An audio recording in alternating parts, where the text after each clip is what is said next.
Halo,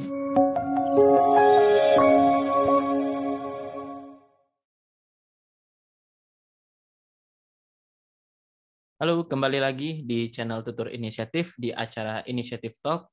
Kali ini kita akan berdiskusi dengan salah seorang penutur yang luar biasa. Ia merupakan seorang penulis dari banyak macam buku dan juga salah seorang karyawan dari BUMN terkemuka di Indonesia. Dia adalah Mbak Dini Nuzulia Rahma. Halo Mbak Dini. Halo, Assalamualaikum Rahim. Waalaikumsalam. Nah, terima kasih Mbak Dini udah menyempatkan hadir di acara diskusi kita di Tutur Inisiatif di Initiative Talk. Jadi kita menyebut Mbak Dini ini sebagai seorang penutur, sementara pendengar kita ataupun penonton kita sebut sebagai sobat tutur. Begitu Mbak Dini.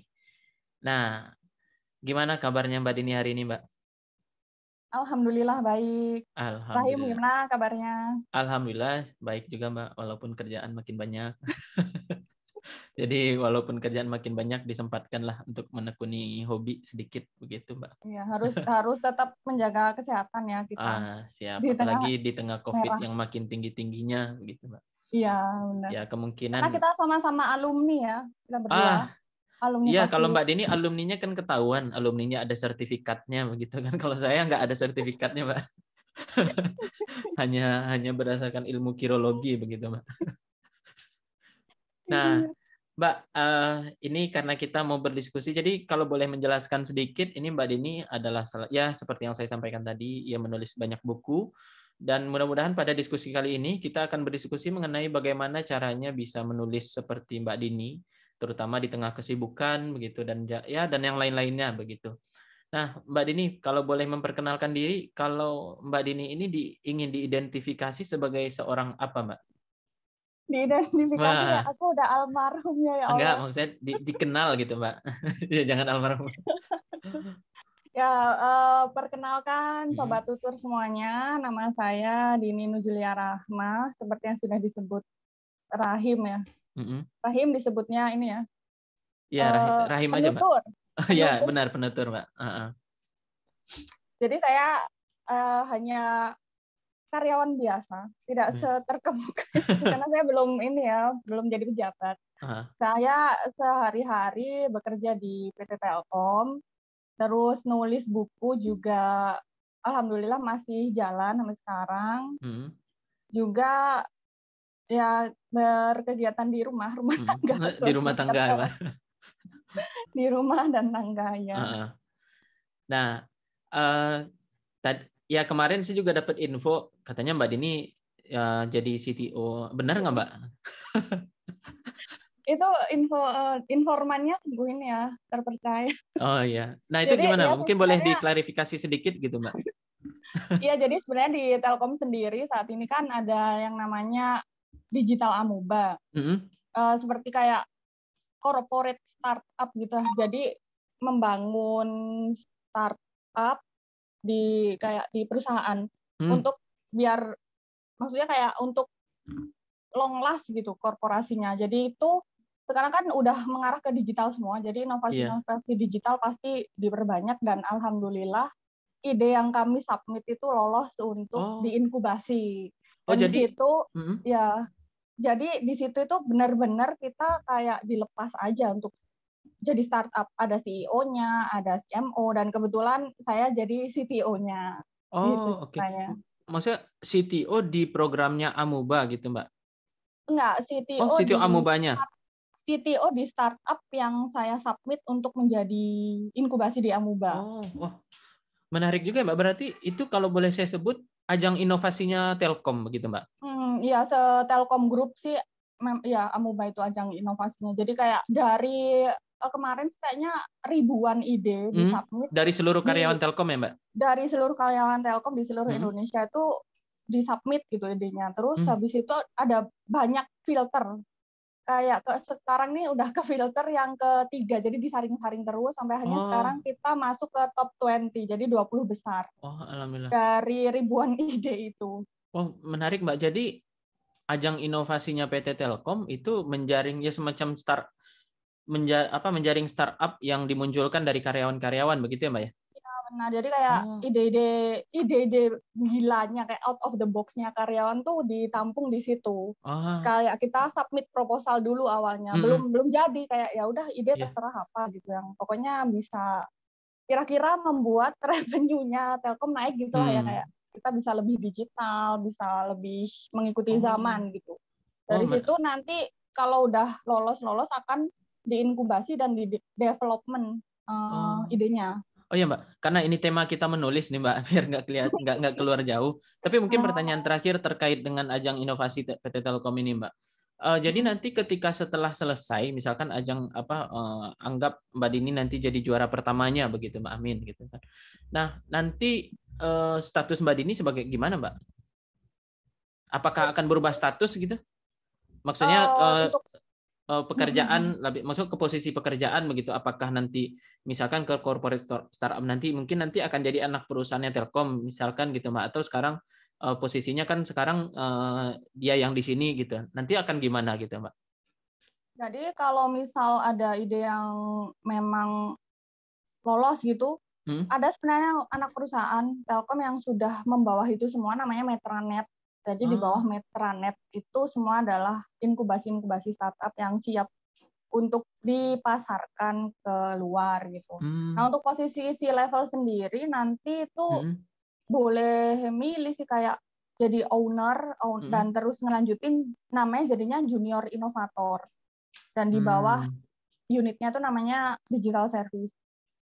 Menarik, di situ akan tetap untuk mengembangkan produknya. Teman-teman saya juga beberapa ada yang batch sebelumnya tuh tetap jadi C-levelnya gitu, mengembangkan produk.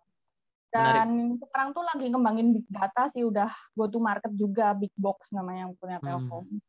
Itu juga sama sih jalannya dari Amuba gitu. Menarik Mbak. Mungkin nanti kita bisa ngobrol lagi lah Mbak terkait dengan ini Mbak. Nah kalau boleh, ya kalau ini artinya kan ya saya tahulah Mbak Dini cukup produktif lah menulis begitu. Ditambah lagi di perusahaan Mbak Dini juga artinya sudah mensubmit ide corporate startup tadi begitu ya Mbak ya.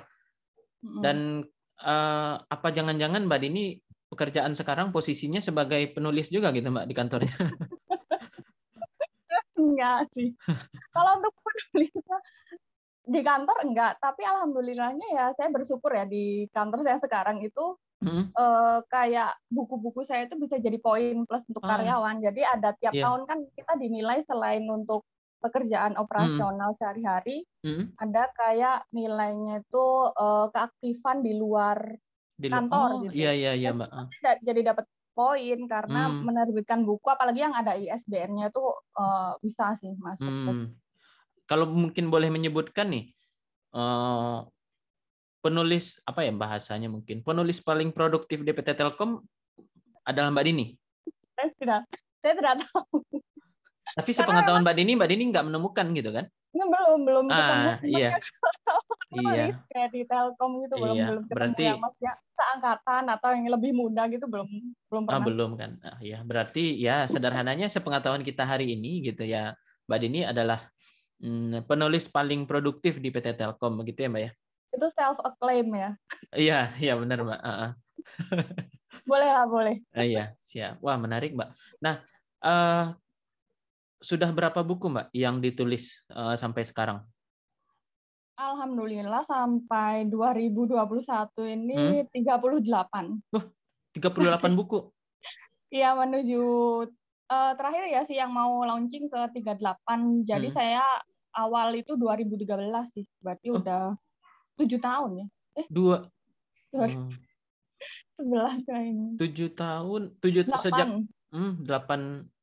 8 tahun ya, Mbak? Ya, 8 tahun lah.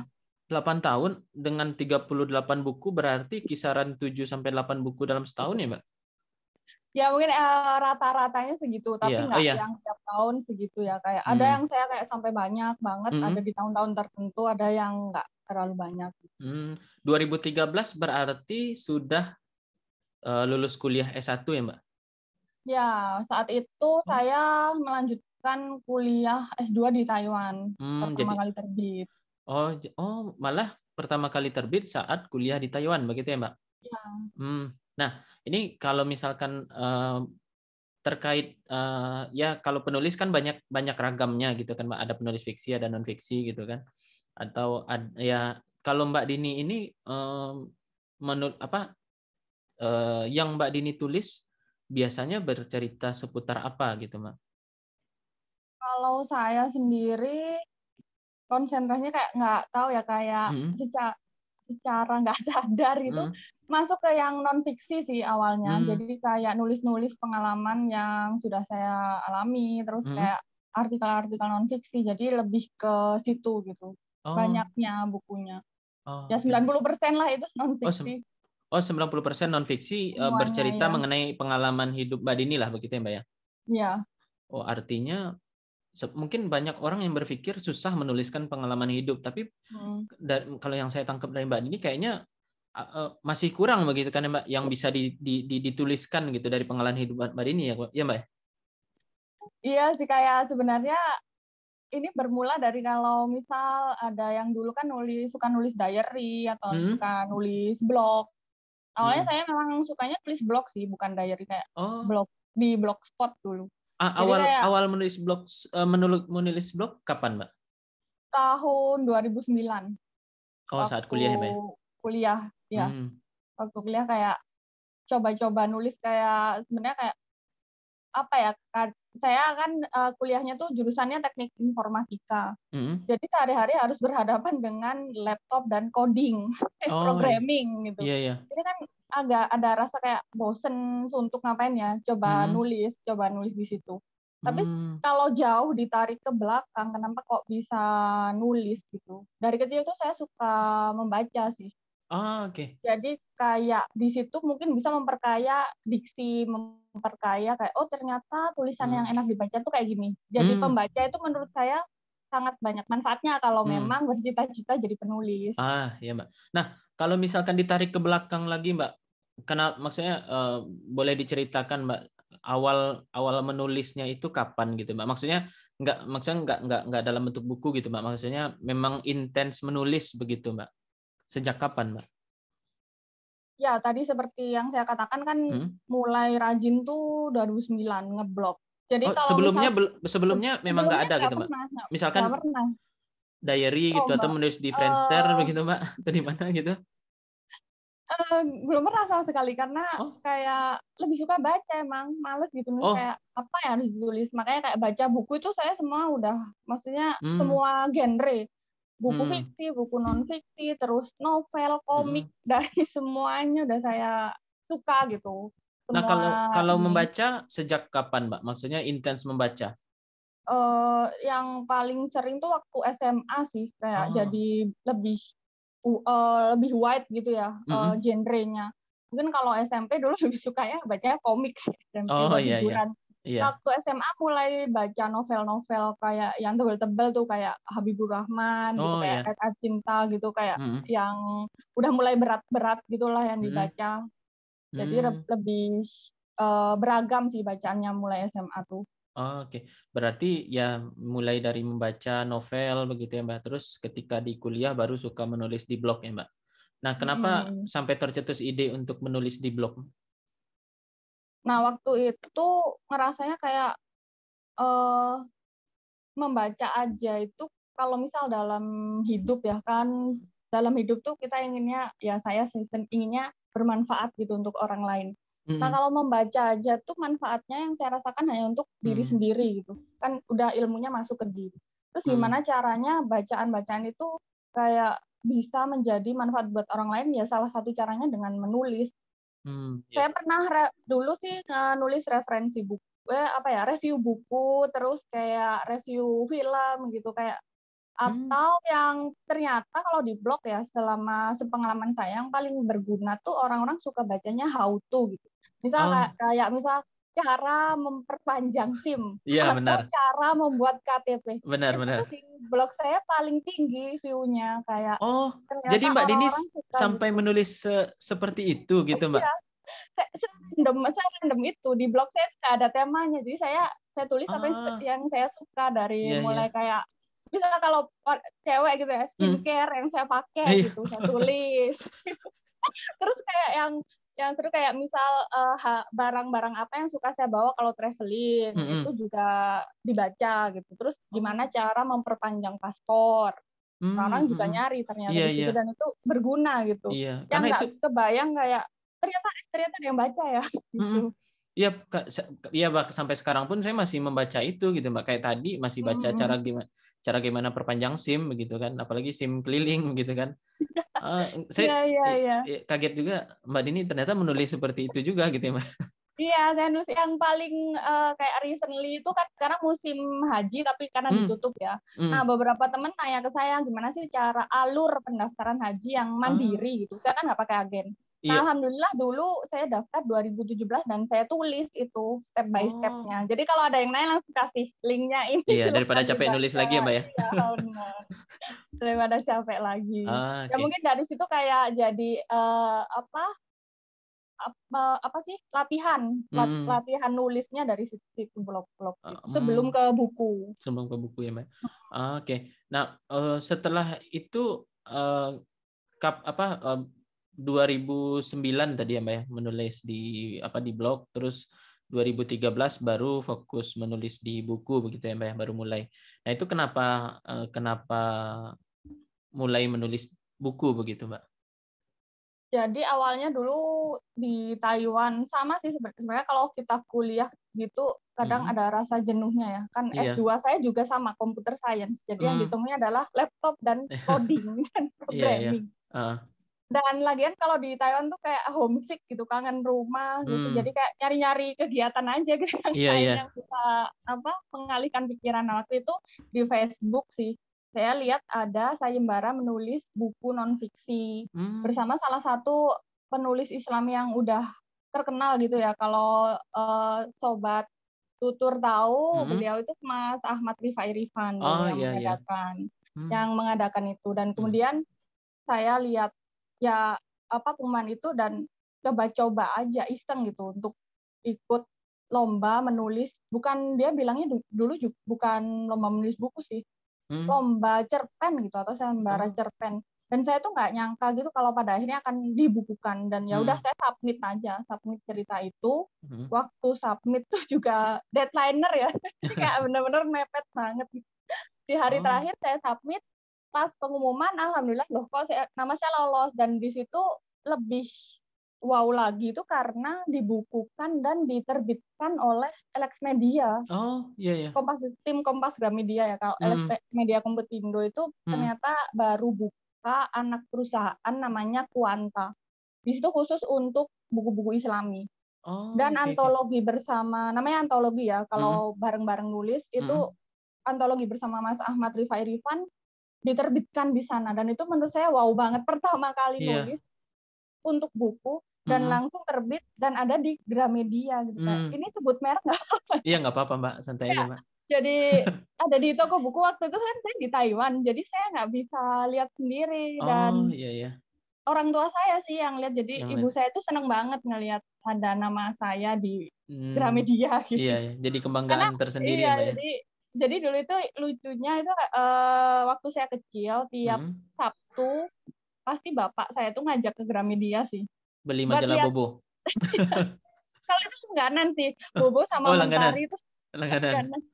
Iya, jadi kayak emang bapak saya tuh nyuruh saya ya udah beli satu tiap bulan atau tiap minggu, lupa, satu buku yang disukain gitu di Gramedia. Dan saya ngerasanya seneng banget ya karena ada nama saya itu di Gramedia. Jadi orang tua saya juga dulu ke situ main, sekarang ada terpajang gitu buku anaknya di situ.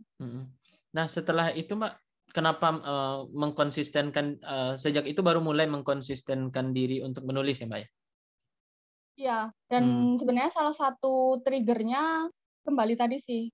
Bapak sama ibu saya senang, jadi kayak saya ngerasa niat pertama saya menulis tuh bukan apa-apa sih, hanya untuk membahagiakan orang tua aja, karena kan jauh juga. Terus gimana caranya biar tetap bahagia. Dan ibu saya tuh sampai cerita-cerita ke teman-temannya gitu kalau saya nulis buku dan dibeli gitu. Dan memang niat awalnya itu ya mungkin qadarullah ya Kak. Kalau kita berniat menyenangkan orang tua, insya Allah Allah akan menyenangkan kita gitu kan. Iya, iya, Mbak. Terbuka gitu jalannya untuk menulis buku. Dari situ kayak saya jadi rajin aja gitu, ikut lomba-lomba dulu.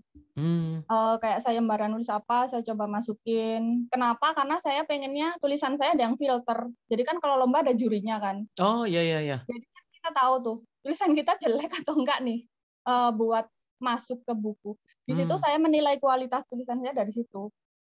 Pernah gagal, Mbak, di lomba-lomba itu? Pernah ditolak banyak penerbit juga pernah gitu. Oh, ternyata banyak juga ya, Mbak ya.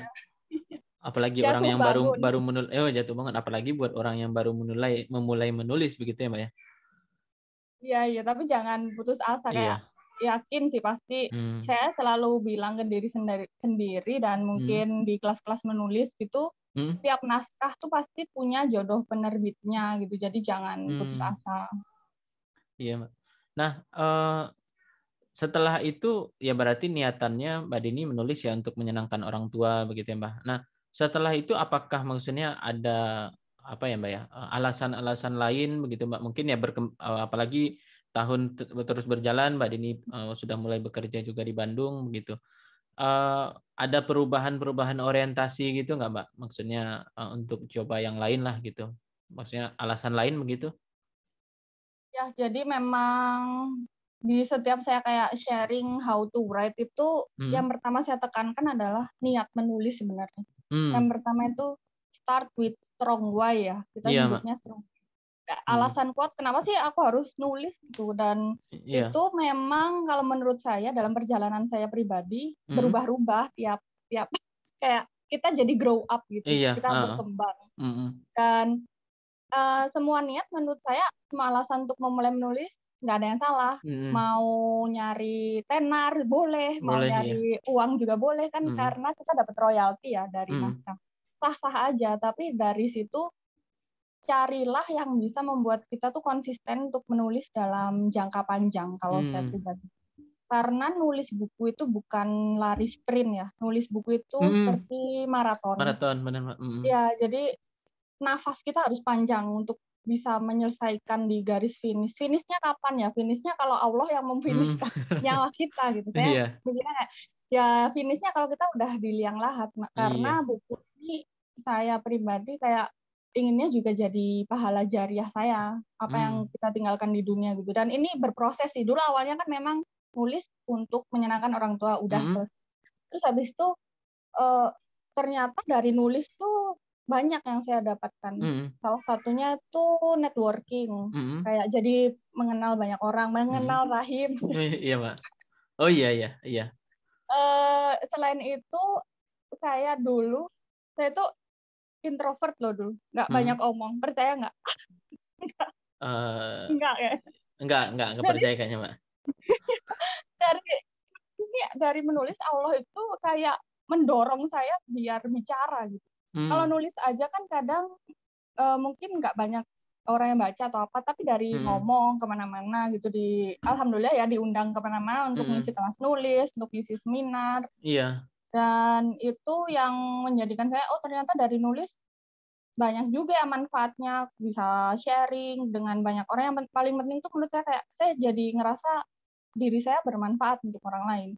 Apa yang saya baca, apa pengalaman saya itu jadi dibaca orang kan, kayak misal tadi perpanjangan paspor atau SIM kan jadi dibaca dan secara nggak langsung bermanfaat. Dan terus selain itu koneksinya tuh jadi banyak, dan saya mengenal orang nggak hanya dari circle saya sendiri kayak hanya anak-anak programmer gitu misal. Saya jadi kenal orang dari berbagai latar belakang pendidikan, latar belakang kayak mohon maaf ya, latar belakang finansial. Jadi kayak ada gap-gap gitulah ada. Terus latar belakang agamanya juga ada yang sisi kanan banget. Gitu. Jadi kayak dari situ saya jadi seneng mengenal orang yang heterogen. Dan menurut saya dengan mengenal banyak orang itu kita jauh jadi bisa lebih empati gitu. Kayak ya ini salah satu kunci menulis tuh empati sih. Jadi kita bisa merasakan apa sih yang orang lain rasakan, khususnya untuk fiksi ya menurut saya, kayak kalau misal tokoh-tokoh siapa gitu kan, Iya. Kan itu imajinasi kita, jadi kita harus bisa menaruh diri kita di sepatunya dia, tanda kutip sepatunya dia. Gimana sih jadi dia gitu, untuk menjalankan dia tuh gimana, itu juga gitu. Dan akhirnya niat saya ya itu tadi, kembali untuk jadi orang bermanfaat, dan semoga buku saya bisa jadi pemberat amal untuk di akhirat. Apalagi maksudnya kayak di dunia ini apalagi sih yang kita cari kalau nggak itu gitu. Jadi ya kurang lebih sebenarnya banyak sekali alasan Mbak kenapa Mbak Dini menulis gitu kan, dan itu terus berkembang sampai dengan sekarang begitu ya Mbak ya. Nah, tetapi kan ya mungkin sekuat apapun alasan orang gitu, tadi yang Mbak Dini jelaskan juga, menulis itu ibaratkan lari maraton, pasti ada kalanya di mana mungkin bosen atau capek. Itu gimana Mbak mengantisipasinya? Iya sih, kayak benar sih, kayak saya kadang kalau udah segini tuh pernah ada di dulu kayak orang-orang tuh ekspektasi ke saya terlalu tinggi gitu. Oh, Jadi kayak iya ya. menunggu nulis apa lagi nih. Pernah ada di titik itu, sampai akhirnya saya kayak ya sudah, kayak saya itu tidak mengejar pujian orang gitu ya. Ya sudah, saya akan jalan dengan pace saya sendiri. Makanya saya jarang kan ngebuka kelas kayak 30 hari menulis atau apa, Oh karena iya saya ya. pribadi nggak sanggup gitu untuk itu. Ya saya untuk memang kadang ada naik turunnya, kayak writer's block gitu, kadang stuck mau nulis apa lagi gitu ya. Tapi kalau dari situ jadi mendorong, saya tuh sukanya tuh misal kayak apa ya, menggebu-gebunya tuh di awal ide. Iya benar sekali Mbak. Keadaan ini nih kayak jadi semangat dan ngajak-ngajak teman lain gitu. Itu yang memantik api semangatnya tuh di situ sebenarnya, kayak mikir tema apa lagi yang belum saya tulis, kayak misal udah ini ditulis, terus saya jadi misal dari genre udah, terus saya mikir dari kesamaan latar belakang, misal ada saya nulis ngajak teman-teman SMA saya nulis tentang SMA gitu, jadi ada ide baru lagi. Terus tentang pengalaman di Taiwan, sekolah di Taiwan ngajak, jadi ada buku baru lagi. Dan bersama Rahim juga Iya, menulis benar sekali. Jadi KSE saya ya, salah seorang yang di buku terinfluence. ini. Iya, dari Mbak Dini nih.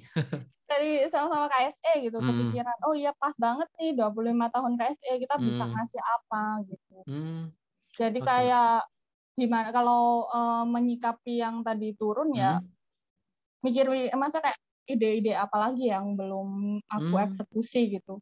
Tapi kalau udah kayak emang stuck banget, saran saya sih jangan paksakan untuk menulis, refreshing aja gitu. Ngapain kayak Iya, iya. nonton film atau baca-baca buku. Karena kalau dipaksa jadinya, kalau saya baca sih kalimatnya jelek gitu. Karena saya sendiri juga editor ya, di beberapa buku tuh editing juga.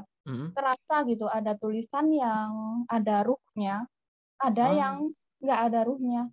Jadi itu karena mungkin kebiasaan kecil dulu suka baca, dan sekarang udah terjun ke dunia kepenulisan, kadang ada naskah itu kayak kesannya buru-buru ditulis, ngejar deadline.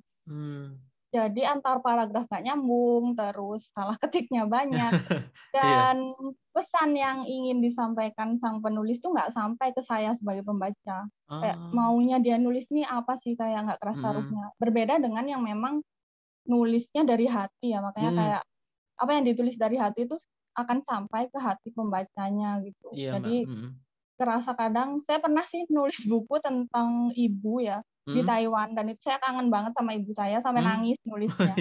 Dan ada yang lucunya, ada testimoni ke saya nggak kenal siapa, dia bilang baca tulisan saya itu nangis gitu.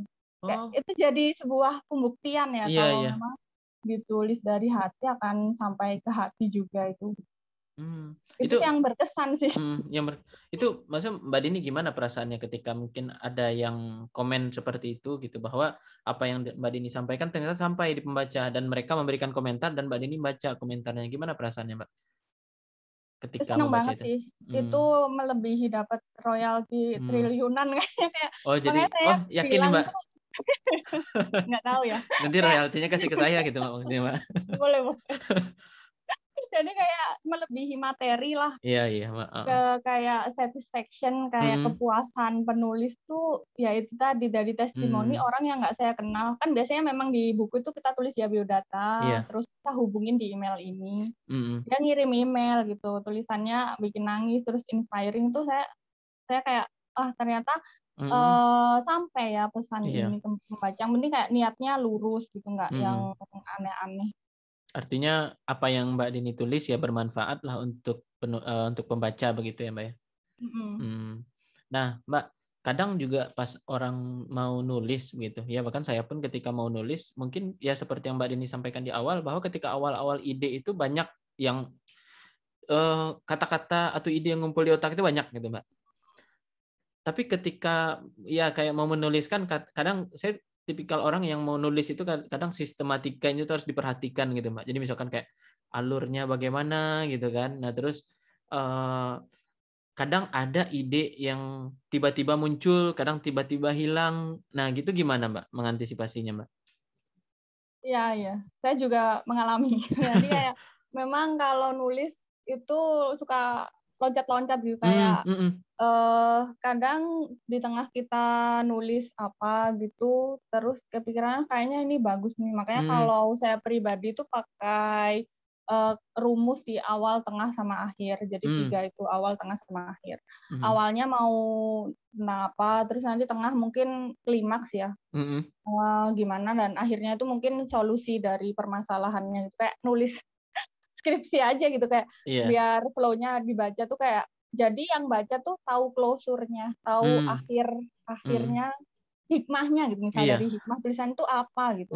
Biar nggak kemana-mana. Kalau misal ada ide baru, di notes aja. Kalau saya sih kayak notes ya, kayak idenya ini gitu. Tapi nanti aja gitu nulisnya. Yang sekarang kayak fokus ke yang tema itu dulu. Berarti Mbak Dini biasanya kalau misalkan dapat inspirasi gitu Mbak, itu nyatetnya di mana Mbak? Atau nggak dicatat? Di handphone. Oh, di handphone ya? Iya, di notes handphone. Karena kan yang paling dekat dengan kita sekarang kan handphone ya. Saya tulis aja di situ gitu. Oh, kalau jadi misalkan jadi banyak oret-oretan banget tuh di notes. Kayak kepikiran apa gitu, terus tiba-tiba langsung tulis aja gitu ya Mbak. Nah, saya nggak kebayangnya gini sih Mbak. Mungkin kayak membuat satu tulisan kayak satu tulisan mungkin kayak satu kertas A4 atau mungkin 2 lembar kertas A4 itu mungkin ya bisa lah gitu kan Mbak. Cuma mungkin kayak menuliskan untuk satu buku gitu Mbak. Saya nggak kebayang aja gitu Mbak. Maksudnya gimana sih proses pembuatannya? Maksudnya proses pembuatan dalam artian proses penulisannya gitu. Gimana gitu Mbak? Nah, ya karena kalau saya sendiri sampai sekarang belum ada yang benar-benar satu buku sendirian tuh. Paling banyak tuh berdua sih. Ada yang berdua itu tentang Taiwan. Jadi itu pertama kita bikin outline-nya dulu. Kalau untuk satu buku penuh, bab 1 apa, ya mungkin seperti skripsi, tugas akhir atau tesis. Bab 1-nya apa, terus bab 2-nya apa, sampai akhirnya bab terakhir. Dan itu nanti jadi kerangka tulisan namanya, atau outline. Setelah itu baru kita kembangkan ke paragraf. Tapi itu ada 2 metode sebenarnya. Yang pertama kayak gitu ya, nulis outline dulu. Yang kedua langsung aja tulis sesuka hati aja sampai akhir gitu. Kalau fiksi saya sendiri lebih suka nggak ada babnya ya, kayak langsung aja nulis gitu dari awal sampai akhir kayak gimana. Nah, tadi ya saya juga yang memperhatikan Mbak Dini ini mungkin salah satu pembeda dengan yang lain, Mbak Dini itu tipikal penulis yang suka menulis bersama gitu, Mbak. Kenapa, Mbak? Maksudnya di satu sisi saya salutkan Mbak Dini bisa mengajak orang untuk menulis gitu, Mbak. Itu saya yakin effortnya itu luar biasa lah, Mbak. Maksudnya untuk mengajak diri kita untuk menulis saja itu susah gitu, apalagi mengajak orang lain gitu. Nah, maksudnya kenapa kok Mbak Dini ya lebih sering menulis bersama gitu? Maksudnya nggak menulis sendiri gitu, Mbak? Ya, alasan pertama adalah waktu. Iya, benar, kayak jujur ya, kayak waktu. Karena kan saya nggak full time. Saya bukan seorang full time writer, nggak 24 jam bisa untuk nulis. Saya juga karyawan, terus di rumah juga. Terus jadi kayak macam-macam lah. Jadi mikir gimana caranya saya bisa tetap konsisten berkarya. Salah satunya ya dengan ngajakin orang. Untuk ngajakin orang untuk tetap menulis kan saya jadi tetap punya buku walaupun buku bersama ya. Dan itu memang benar kata Rahim, kayak effortnya itu luar biasa sih untuk ngajakin orang nulis. Tapi once kayak dia mau gitu jadi seneng gitu. Awalnya kalau kayak bukunya jadi dan yang kita ajak tuh merupakan buku pertama dia pasti seneng banget. Dan itu senengnya jadi kayak positif energinya tuh nyampe juga ke saya ngajak kayak seneng juga, ternyata dia bangga ya punya buku itu, jadi seneng. Dan mungkin challenge-nya adalah itu sih, jadi kayak tukang tagih naskah. Iya benar Mbak. Pernah merasakan Mbak. Terus ditagih-tagih karena kan deadline-nya misal segini, terus banyak kan 10 orang misalnya, jadi kan harus kita manage tuh. Dan di situ kayak mungkin kita juga mengasah sisi leadership gitu, gimana biar proyek manajemen aja, proyek buku ini jalan tepat waktu gitu. Iya Mbak. Tapi kalau saya tangkap berarti Mbak Dini di salah satu kenapa lebih suka mengajak orang lain untuk menulis bersama Mbak Dini ya karena kalau saya tangkap tadi Mbak, itu juga energi yang masuk ke Mbak Dini gitu ya. Maksudnya dengan Mbak Dini ngajak orang lain itu secara tidak langsung memberikan energi kepada Mbak Dini untuk menulis gitu ya Mbak ya. Benar-benar. Jadi kayak misal kita melakukan kebaikan sendirian kan berat ya. Kalau misal kita bareng-bareng gitu lebih ringan ya. Mungkin kayak gitulah analoginya. Nah, kalau ya 38 buku Mbak Dini sampaikan tadi, berapa banyak orang Mbak yang sudah terlibat membuat buku bareng Mbak Dini? Waduh, saya nggak ngitung. Maksudnya yang buku KSE tadi aja itu kisaran 25 lebih, 30-an ya Mbak ya? Iya, kalau KSE itu bukunya ya mungkin 30-an kalau nggak salah. Iya. Apa? Iya, 30-an. Ya, saya nggak ngitung. Ya, tapi saya yakin banyak sih Mbak. Maksudnya dari satu buku aja itu butuh kayak 30 orang gitu. Dan ya nambah effort lagi untuk memanage 30 orang tadi untuk bisa konsisten menulis, itu ya pasti luar biasa lah Mbak gitu kan untuk melakukan itu gitu Mbak. Nah, kalau kemungkinan gimana ya Mbak? Akan berapa buku lagi Mbak Dini akan tulis ini Mbak? Nggak tahu Mbak. Atau kisaran gitu Mbak?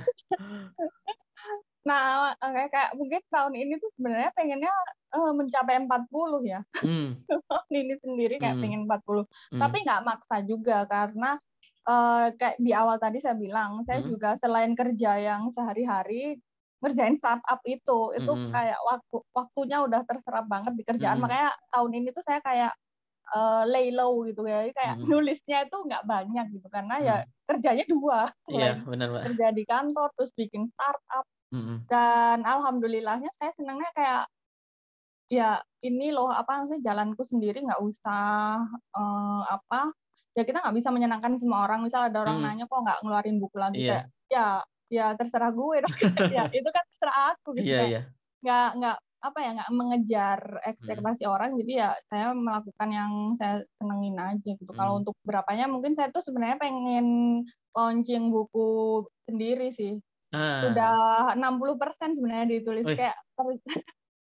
Kayak ceritanya tuh waktu ya sebenarnya kalau dibaca lagi sebenarnya juga rangkuman dari 38 itu kan pengalaman saya dari kuliah di Surabaya kemudian ke Taiwan sampai berada di titik sekarang gitu, kayak kalau kata Steve Jobs kayak connecting the dots. Jadi kayak timeline hidup lah, sok-sokan bikin biografi gitu.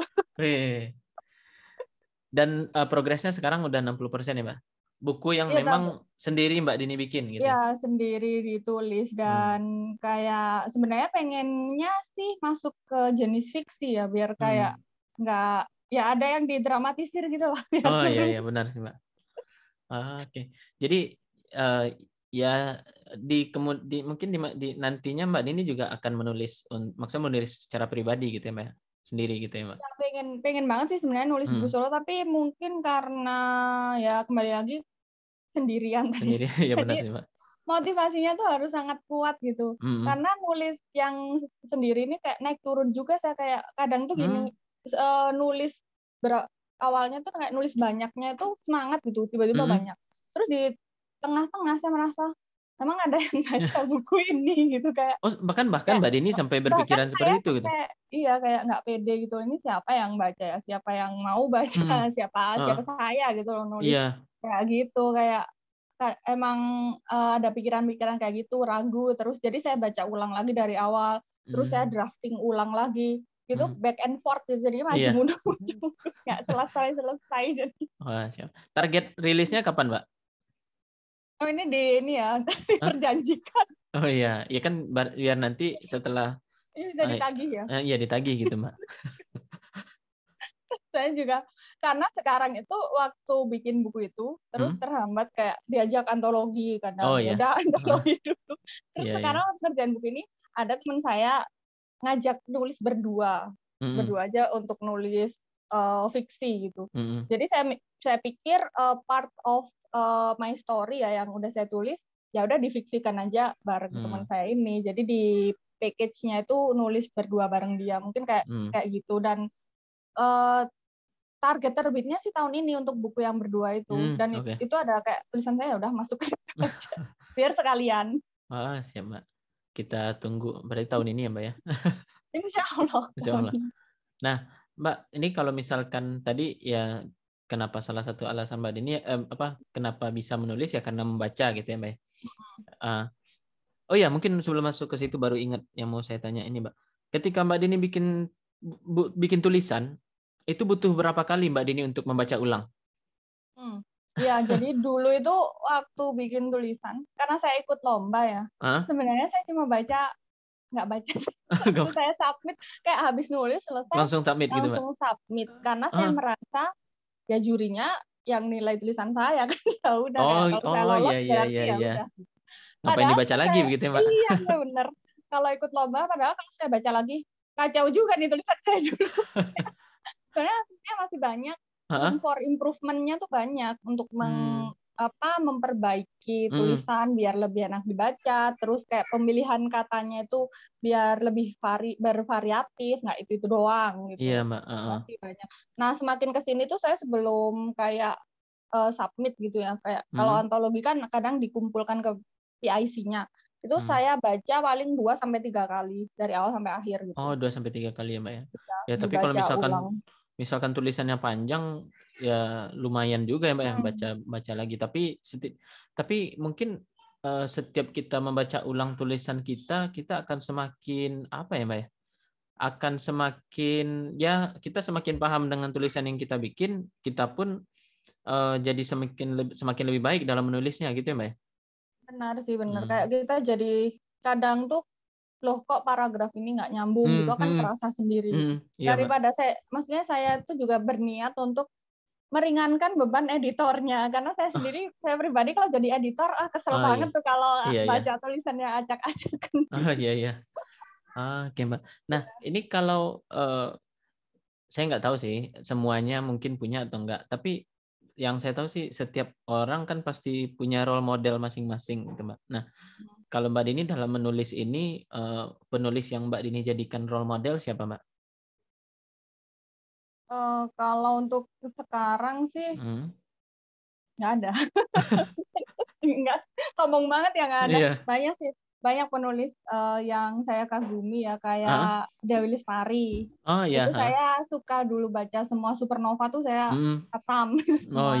Terus Ahmad Fuadi yang Negeri 5 Menara itu juga saya baca juga.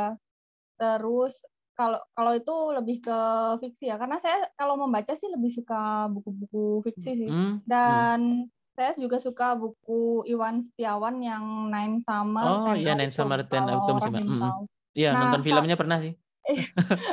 Saya selesaiin bukunya itu waktu sebelum lulus S1.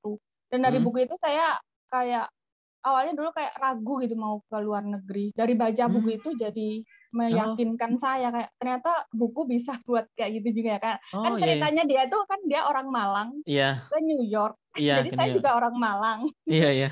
Sempet ragu mau ke Taiwan. Terus kayak baca buku ini ternyata bisa kayak gini ya di luar negeri, pasti banyak ininya akhirnya gitu.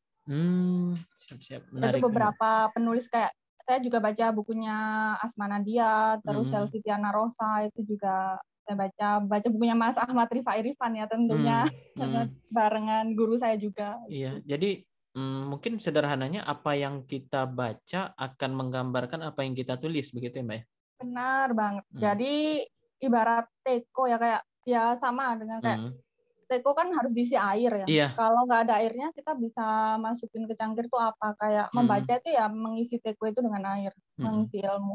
Sama dengan bicara juga kan. Apa yang kita omongkan tuh ya apa yang ada di hati gitu. Iya, ya ibaratkan kalau kita isi tekonya dengan air teh yang keluar pasti air teh gitu kan Mbak. Nah, apa ya? Sepenting apa sih Mbak mempunyai semacam role model untuk role model bacaan gitu Mbak untuk meningkatkan kita supaya bisa menulis gitu. Apakah ada gitu orang yang nggak suka baca gitu atau mungkin nggak pernah baca tapi bisa nulis gitu? Kalau menurut saya sih nggak ada ya. Saya pernah ada, jadi ini saya boleh cerita satu pengalaman yang menurut saya unik sih. Jadi ada satu peserta buku antologi yang pernah saya yang ketuanya gitu loh, nulis sebuah buku. Dan pas bukunya jadi, kebanyakan kan semangat tuh buat beli fisiknya, ya udah langsung daftar. Ada satu orang ini bilang nggak pengen beli bukunya. Terus saya bilang kenapa? Dia jawabnya karena saya nggak suka baca. Saya tuh sempat emosi. Loh, ini kan tulisan kamu sendiri gitu. Kenapa kamu nggak beli dan nggak mau baca ya? Katanya kayak nggak suka baca. Dari situ saya udah tandain tuh orang biar saya nggak nulis lagi sama jahat banget ya kayak. Ya emang kayak gitu kan. Loh, bisa-bisanya dia nggak mau baca tulisannya sendiri gitu. Kalau kita sendiri nggak mau baca tulisan kita, apalagi orang lain. Iya benar sih Mbak. Yang lain mau baca nggak tulisan dia kayak. Menurut saya itu nggak mungkin banget sih orang mau jadi penulis tapi nggak suka baca. Karena juga saya menganalogikan menulis dan membaca itu kayak bernafas saja, menghirup tuh membaca, menghembuskan tuh menulis. Iya. Ya gimana kita mau menghembuskan nafas kalau kita menghirup, sama kayak teko tadi ya, nggak ada isinya. Ya mungkin bisa jadi penulis tapi kosong. Iya benar sih Mbak. Nggak ada nyawanya, nggak ada ruhnya, nggak ada isinya lah tulisannya karena dia nggak baca buku gitu. Ya mungkin kayak ini ya Mbak, kayak tes IELTS bahasa Inggris lah Mbak ya. Ada reading, ada writing gitu kan. Ada listening, ada speaking gitu.